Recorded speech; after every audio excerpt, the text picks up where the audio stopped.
बच्चों, आज हम पढ़ेंगे पार्ट 3 प्लास्टिक प्रदूषण। प्लास्टिक प्रदूषण क्या है? प्लास्टिक प्रदूषण ऐसा है जो कि न पिघल सकता है न कुछ छू सकता। प्लास्टिक प्रदूषण हमारे लिए सबसे ज्यादा हानिकारक होता है। तो आइए इसके लिए पढ़ते हैं इस पाठ को। उद्देश्य जानते हैं इस पाठ का। प्रस्तुत पाठ के माध्यम से बताया गया है कि मानव द्वारा निर्मित वस्तुएं वरदान होने के साथ साथ अभिशाप भी बन जाती हैं। जैसे आज प्लास्टिक पर्यावरण के लिए अभिशाप बन चुका है, इससे मुक्ति के लिए भरसक प्रयास किए जा रहे हैं। तो प्लास्टिक हमारे लिए क्या है? प्लास्टिक एक ऐसा प्रदूषण है जो हमारे लिए आज के डेट में अभिशाप बन गया है, जो कि हमारे लिए सबसे ज्यादा प्रदूषण का कारण बन गया है। तो आइए इस पाठ को पढ़ते हैं। प्लास्टिक कचरा वैश्विक समस्या बनकर खड़ा हो गया है। कचरे को बढ़ाने का काम समाज ने किया है। अभी कुछ साल पहले शाही वाला पेन होता था, उसके बाद ऐसे बॉल पेन आए जिसकी केवल रिफिल बदलती थी। आज बाजार में ऐसे पेनों का बोलबाला है जो खत्म होने पर फेंक दिए जाते हैं। तो आप देखते होंगे कि पहले क्या होता था, पहले शाही वाले पेन चलते थे, उसके बाद रिफिल बदलने वाले चलते थे। अब पेन ऐसे आ गए हैं कि यूज करो और उसके बाद जब खत्म हो जाते हैं तो उनको फेंक दो। तो क्या है, वो प्लास्टिक के बने होते हैं और हम उन्हें फेंक देते हैं। तो क्या होता है, प्लास्टिक प्रदूषण फैल जाता है। देश की बढ़ती साक्षरता दर के साथ ऐसे पेनों का इस्तेमाल और उसका कचरा बढ़ता गया। जरा सोचें कि 3 दशक पहले एक व्यक्ति साल भर में मुश्किल से एक पेन खरीदता था और आज औसतन हर साल 1 दर्जन प्लास्टिक पेन प्रति व्यक्ति खरीद रहा है। इसी तरह शेविंग किट में पहले स्टील या उससे पहले पीतल का रेजर होता था, उसमें केवल ब्लेड बदले जाते थे, और आज हर हफ्ते कचरा बदलने वाले यूज एंड थ्रो वाले रेजर ही बाजार में मिलते हैं। ठीक है, तो इस तरह से प्लास्टिक का इस्तेमाल दिन प्रतिदिन बढ़ता जा रहा है और जिससे प्रदूषण भी फैलता जा रहा है।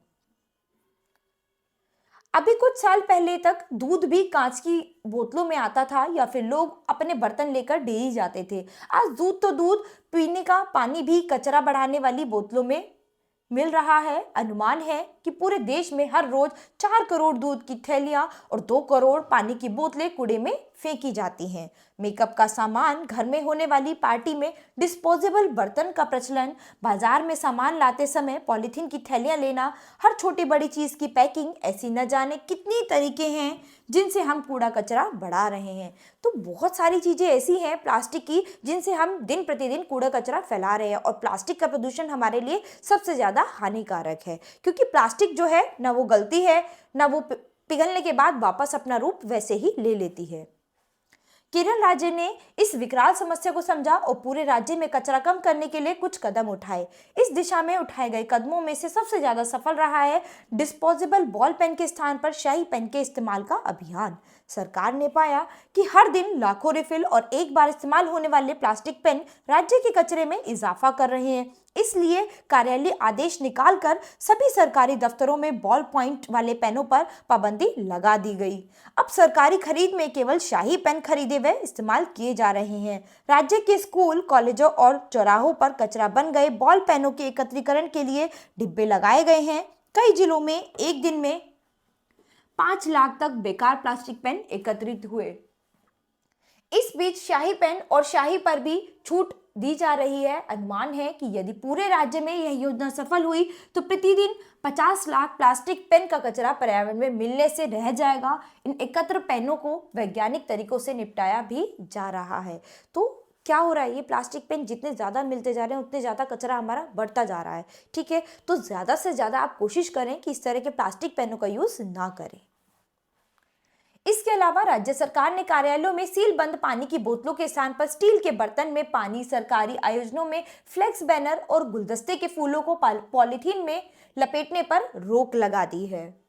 प्रत्येक कार्यालय में कचरे को अलग अलग करना, कंपोस्ट बनाना, कागज के कचरे को रिसाइकिल के लिए देना और बिजली व इलेक्ट्रॉनिक कचरे को एकत्र कर प्रत्येक दिन महीने में वैज्ञानिक तरीके से उसको ठिकाने लगाने की योजनाएं बेहद कारगर सिद्ध हो रही हैं। तो आप कोशिश करें बच्चों, ज़्यादा से ज़्यादा प्लास्टिक चीज़ों का इस्तेमाल आप ना करें, क्योंकि प्लास्टिक हमारे लिए बहुत ही हानिकारक सिद्ध हुई है। इसीलिए कचरे को आप जितना कम से कम बढ़ाएंगे उतना आपके लिए ही लाभदायक है, क्योंकि कचरा हमारे लिए हानिकारक ही है। केरल के दक्षिण पूर्व में स्थित तटीय शहर कन्नूर देश का ऐसा पहला शहर बन गया है जहां न तो कोई प्लास्टिक कचरा बना है और न ही वहां किसी तरह की प्लास्टिक सामग्री को कचरे के रूप में इस्तेमाल किया जा रहा है।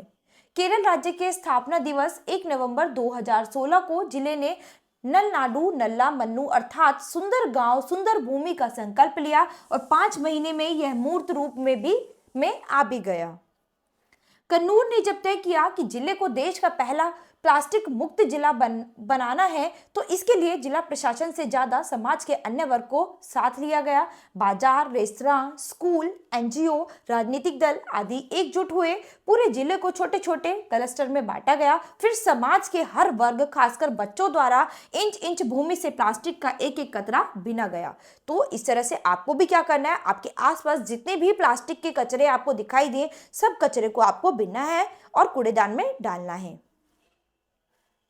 उसे ठीक से पैक किया गया और नगर निकायों से उसे ठिकाने लगाने की जिम्मेदारी निभाई। इसके साथ ही जिले में हर तरह की पॉलीथीन थैली, डिस्पोजेबल बर्तन व अन्य प्लास्टिक पैकिंग पर पूर्ण पाबंदी लगा दी गई। कन्नूर के नेशनल इंस्टीट्यूट और फैशन टेक्नोलॉजी के छात्रों ने इवी नाबू बुनकर सहकारी समिति और कले तेरे औद्योगिक बुनकर सहकारी समिति के साथ मिलकर बहुत कम दाम पर बेहद आकर्षक व टिकाऊ थैले बनाकर बाजार को दिए। तो क्या है, हमें जो थैले हम यूज करते हैं वो प्लास्टिक की जगह हमें किसी और सामग्री से उपयुक्त बने हुए थैलों का प्रयोग करना चाहिए। सभी व्यापारिक संगठनों, मॉल आदि ने इन थैलों को रखना शुरू किया और आज पूरे जिले में कोई भी पॉलीथीन की थैली नहीं मांगता है। खाने पीने वाले होटलों ने खाना पैक करवा कर ले जाने वालों को घर से टिफिन लाने पर छूट देना शुरू कर दिया और घर पर सप्लाई भी अब स्टील के बर्तनों में की जा रही है, जो कि ग्राहक के घर जाकर खाली कर लिए जाते हैं।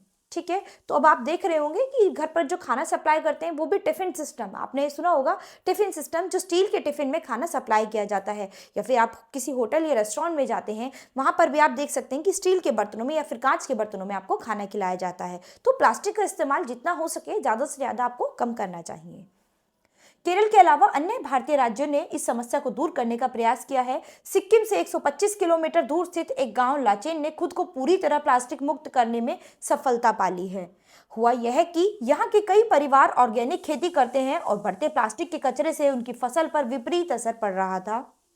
तब उन्होंने अपने पारंपरिक निर्वाचित पंचायत झूमसा की मदद से सन 2012 में सबसे पहले गांव में पानी की प्लास्टिक की बोतलों पर पाबंदी लगाई।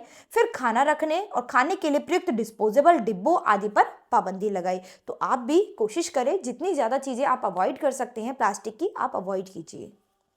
बोतल बंद पानी बेचने को अपराध घोषित किया गया। पर्यटकों को गांव में घुसने से पूर्व प्लास्टिक इस्तेमाल न करने की सूचना दे दी जाती है। गांव वासियों की जागरूकता ने एक नई मिसाल कायम की। तो वहां के गांव के लोगों ने एक नई मिसाल कायम की, उन्होंने प्लास्टिक को एकदम बंद कर दिया, अपने गाँव में प्लास्टिक का इस्तेमाल एकदम खत्म कर दिया। प्लास्टिक के कचरे से ईंधन, प्लास्टिक के कचरे से ईंधन कैसे होगा? जापान की तोशिबा कंपनी ने भी पीवीसी जैसे थर्मोप्लास्टिक के कचरे से ईंधन तेल बनाने की विधि विकसित की है। वहां के वैज्ञानिकों के अनुसार इस कार्य के लिए जितनी ऊर्जा खर्च होती है उससे लगभग 3 गुनी ऊर्जा प्राप्त होती है। इस विधि को व्यावहारिक दृष्टि से उपयोगी माना जा रहा है। पृथ्वी को प्रदूषित करने वाले प्लास्टिक के कचरे का लगभग 20% हिस्सा थर्मोप्लास्टिक होता है। इस थर्मोप्लास्टिक को चूर्ण कर 400 डिग्री सेल्सियस तापमान पर तेल टैंक में गर्म किया जाता है। इस क्रिया से यह विघटित हो जाता है। इसके पश्चात इसमें सोडियम हाइड्रोक्लोराइड मिलाकर थर्मोप्लास्टिक से निकलने वाली क्लोरीन गैस को सोडियम क्लोराइड के रूप में बाहर निकाल दिया जाता है। सामान्य वायुमंडलीय दाब पर यह प्लास्टिक टूटकर लगभग अनुपात में विभिन्न लंबाइयों की कार्बन श्रृंखलाएं बनाता है। इसी प्रकार की हाइड्रोकार्बन श्रृंखलाएं पेट्रोल और डीजल में होती हैं। इस तरह से प्राप्त पदार्थ ईंधन के रूप में इस्तेमाल होता है। भारत की तरह कई देश भी इस दिशा में प्रयासरत हैं। प्लास्टिक से मुक्ति कोई कठिन काम नहीं है, बस इस दिशा में सतत कार्य करने से हमारा पर्यावरण बच जाएगा। तो बच्चों, प्लास्टिक से बचना कोई बहुत ज़्यादा मुश्किल काम नहीं है। आप चाहें तो प्लास्टिक से बचकर अन्य सामग्री का इस्तेमाल कर सकते हैं। तो आप जितना हो सके उतना प्लास्टिक से दूर रहिए, क्योंकि प्लास्टिक सबसे ज़्यादा प्रदूषण फैलाती है। तो बच्चों, आशा करती हूँ आपको ये पाठ अच्छे से समझ आया होगा।